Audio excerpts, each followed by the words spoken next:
안녕하세요. 김동섭입니다. 2월 15일 아침 시황 하도록 하겠습니다. 4일 명절이 잘 지나갔습니다. 사실 우리나라 시장이 연휴 기간에는 미국 시장의 흐름을 많이 보죠. 네, 미국 시장이 연휴 기간이었지만 큰 상승을 보이지 못하는 그런 모습이었고 약간 횡보의 모습이 보였죠.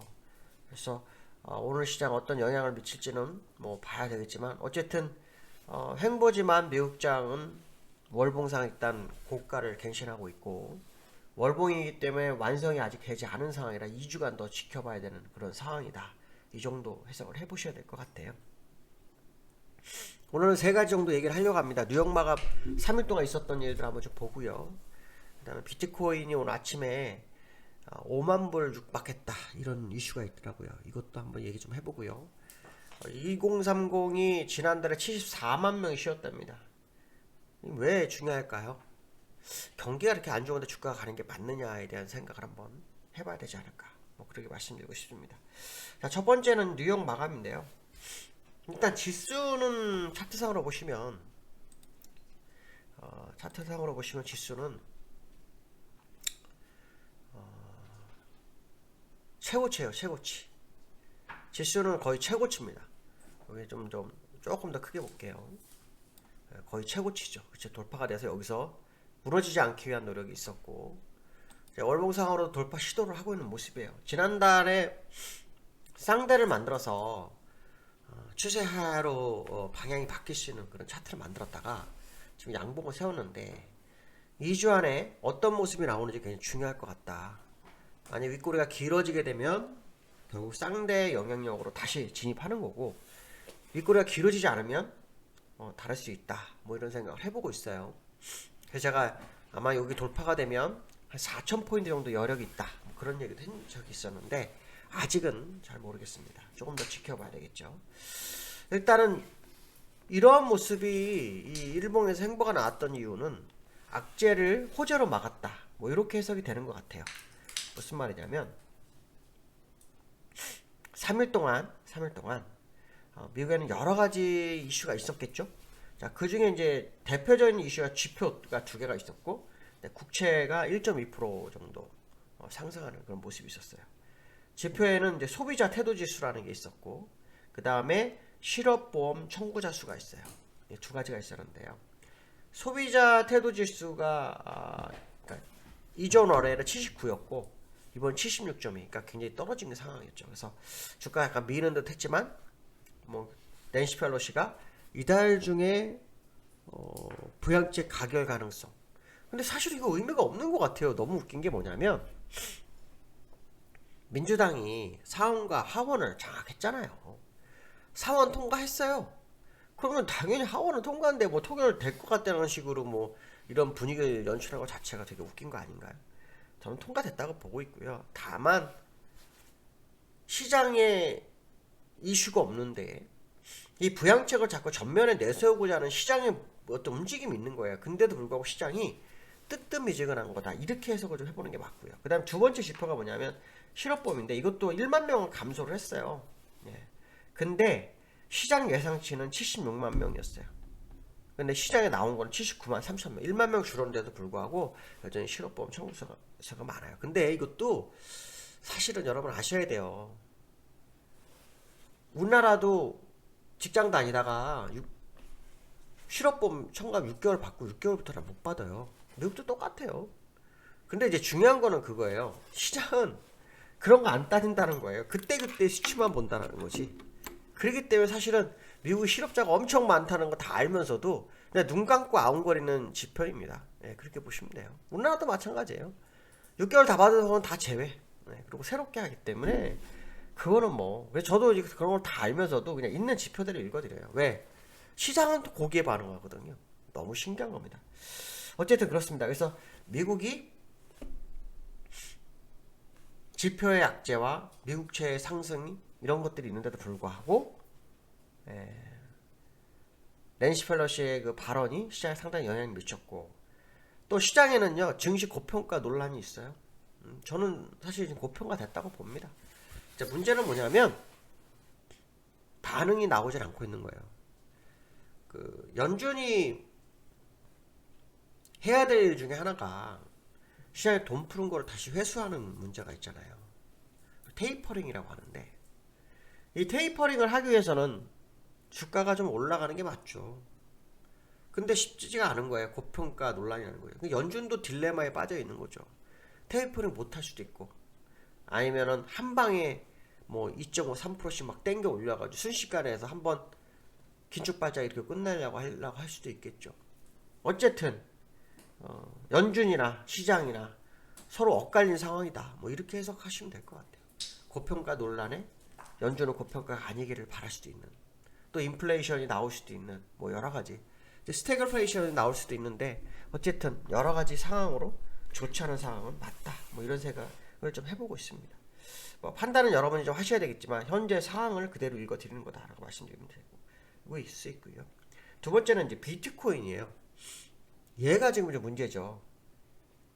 지난번에 미국이 여기 소폭 조정 줄 때, 요거 조정 줄 때 비트코인이었어요.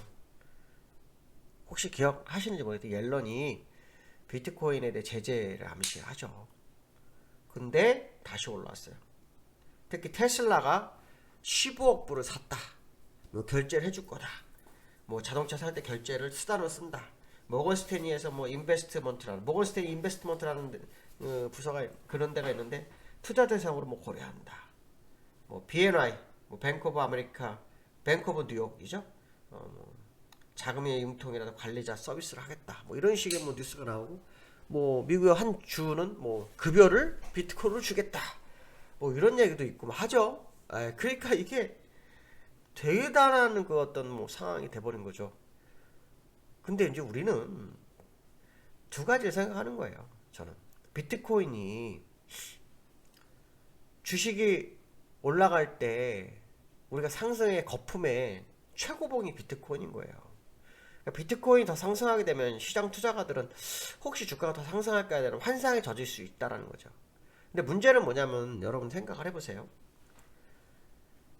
화폐라는 것은 권력의 중심이 있어요. 세상을 지배하는 게 화폐예요. 근데 세상을 지배하고 있는 것은 중앙정부잖아요. 정부잖아요, 정부. 정부가 장악하지 못한 화폐가 뭐 나중에 10년, 20년 뒤에는 어떻게 될지 저도 모르겠어요. 그것까지는 뭐 알 수 없지만 현재 입장에서, 현재의 미국 정부, 현재의 우리나라 정부, 현재의 각국 정부가 이 비트코인을 화폐 수단을 쓴다면 권력은 다 뺏기지 않을까요? 일단 어느 일정한 기간 동안 전자화폐든 뭐든 장악을 해놓은 상태에서 비트코인이 그 위치를 차지하는 것과 생뚱맞게 비트코인이 와서 현재의 화폐 대체 수단으로 나온다? 쉽지 않을 거라고 판단합니다. 물론 이거는 뭐 제 개인적 생각입니다. 무슨 말이냐면 어쩌면 이것도 버블의 한 양상으로 드러난 거 아닐까라는 생각도 해봐야 되지 않을까, 뭐 그런 말씀 드립니다. 그래서 여러 가지 경우수로 보면은 쉽지 않은 현재의 비트코인의 상승세, 그 상승이 진짜인지 아닌지는 시간이 흐르면 나타나겠죠. 물론 지금으로서는 저도 잘 모르겠습니다. 돈이 너무 많아서 뭐 투자의 대상으로 모든 사람이 달려드는 걸 수도 있고요.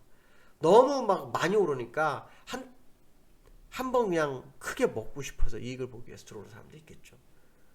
경우수는 굉장히 많아요. 얼마 전에 뭐 비트코인 공매도 했던 거 뭐 다시 걷어들였다 뭐 이런 얘기도 있었는데, 어쨌든 뭐 시장이 화두가 된 건 사실이고, 이 화두가 또 주식 시장에도 영향을 미칠 수 있는 화두가 될 수도 있다는 생각은 한번 해봐야 되겠다 생각을 하고 있어요. 그래서 조심조심해야 될 시장의 모습, 이 모습 속에서의 움직임은 좀 중요하지 않을까 이렇게 보고 있습니다. 그 다음에 이제 세 번째가 요거예요. 요거 2030 지난해 74만 명 쉬었다. 이게 왜 중요한데요? 라고 물어보실 분도 있을 것 같아요. 예. 근데 중요하죠.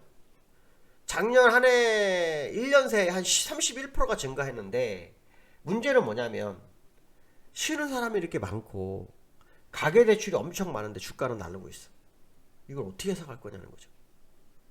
실물 경기가 이렇게 안 좋은데도 불구하고 주가가 간다? 그럼 이 주가는 거품일 수 있지 않을까, 이런 생각도 해볼 수 있지 않나요?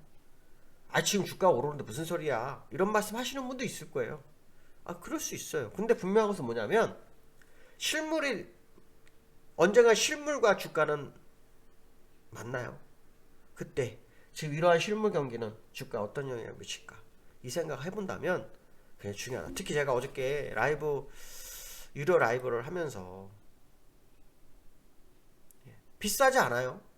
그리고 보시는 분들 웬만하면 좋아요 좀 눌러주시고요. 그런 얘기를 했어요. 역사 이래 11주 만에 1000포인트 간격은 없다. 무슨 말이냐면 여기서요, 여기 11월 달에 하나 둘 셋 넷 다섯 여섯 일곱 여덟 아홉 열 열하나 딱 11주 만에 1000포인트가 갔어요. 1000포인트. 뭐 주식 오래 하신 분들은 뭐 기겁할 일이고, 주식 오래 하지 않으신 분은 막 그래 갈 수 있지 이렇게 생각하실 수 있을 거야. 근데 이런 생각 한번 해보셨나요? 월봉으로 한번 제가 아주 먼 옛날 한번 가볼게요. 시대가 다른데 그렇지 않습니다. 여기 먼 옛날에 가보면요, 1000포인트, 270포인트, 1000포인트 가는데 기간이 월로만 따져도요, 3, 6, 9, 12, 15, 20개월.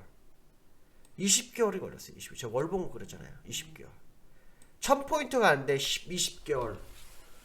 1000포인트도 아니었죠. 270에서 1000포인트까지 가는데 800포인트 가는데. 그리고 1000포인트까지, 우리나라가 1000포인트 되는데 걸리는데 몇십 년 왔어요. 그거를 여러분 11주 만에 갔다라는 거. 뭐가 급해서 이렇게 갔을까 생각을 한번 해보세요. 유동성? 뭐 여러 가지 생각하실 수 있을 거예요. 근데 제가 볼 때는 실물과 너무 멀어요. 너무 괴리다. 그런 부분을 감안한다 그러면 2030들의 구직자가 없어서 구직을 못하고 노는 사람이 이렇게 많다는 거. 2030이 왜 중요할까요? 미래 세대거든요. 여기 뭐 저처럼 이제 50대 중반 가고 있고 60대 중반 있는 분들 입장에서는 우리를 먹여 살려야 될 젊은이들이거든요. 앞으로 10년 뒤에. 그들이 지금 자리가 없다는 거예요. 자리가 없는데 앞으로 뭐 은퇴하시는 분들 나오면 잘생겼는데, 은퇴하면 그 자리가 그대로 있겠어요? 없애지. 어차피 AI가 대치하거나 이런 거 되게 많아요. 주차장 가보세요. 사람 하나도 없죠. 웬만한 없는데 사람 없어요. 그런 세상에 살고 있어요. 근데 그들이 지금 자리를 구는데 주가는 이렇게 11주 만에 1000포인트 오르고 막 올랐다고 환호해야 될 게 맞는지. 오르면 좋아요. 그런 생각이 많이 듭니다. 어쨌든 뭐 지금 이 시장은 굉장히 엄청난 버블에 와 있는 거다. 아까 비트코인처럼 그런 상황이 아닐까. 근데도 지금 이 상황에서 더 많은 상승을 원하는 시장이죠. 그렇기 때문에 저는 여러분들 말씀드리고 싶은 거는 뭐냐면 3260이 넘어가면 3260이 안 깨지는 선에서 상방을 열을 필요성이 있죠. 그 전이 아니라면 지켜보시는 건 나쁘지 않을 것 같습니다. 어쨌든 오늘 또 한 주 시작합니다. 또 우중충한 날씨인데요. 즐거운 한 주 되시고 기쁜 하루 되셨으면 좋겠습니다. 감사합니다.